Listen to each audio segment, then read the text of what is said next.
लीजिए सुनिए शैलेश जी की संश्लेषित उपन्यास मर्यादा की पदयात्रा। मर्यादा पुरुषोत्तम श्री राम के वनवास की यह गाथा केवल एक राजकुमार के जंगल जाने की कहानी नहीं है, बल्कि यह धर्म, धैर्य और त्याग के उस पथ की शुरुआत है जिसने भारत के भूगोल को एक सूत्र में पिरो दिया।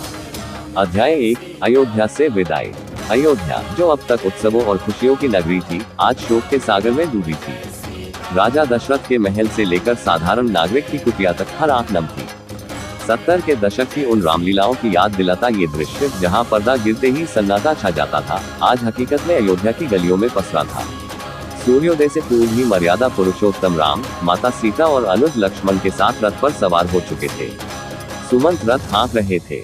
अयोध्या की प्रजा रथ के पीछे नंगे पांव दौड़ रही थी। बूढ़े, बच्चे, महिलाएं सब अपने प्राणों से प्रिय राम को रोकना चाहते थे।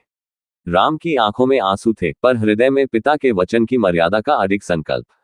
नगर की सीमा पार करते ही तमसा नदी का तट आया। रात गहरा रही थी और राम ने अपना पहला पड़ाव इसी नदी के किनारे डालने का निश्चय किया। उस रात किसी ने भोजन नहीं किया।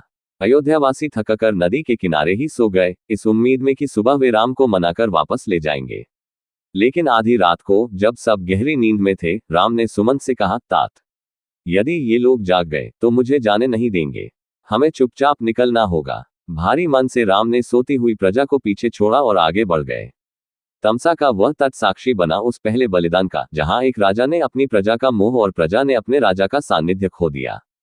तमसा नदी को पार करना केवल एक भौगोलिक सीमा को लांघना नहीं था, बल्कि यह राजसी सुखों से संन्यास की ओर पहला कदम था।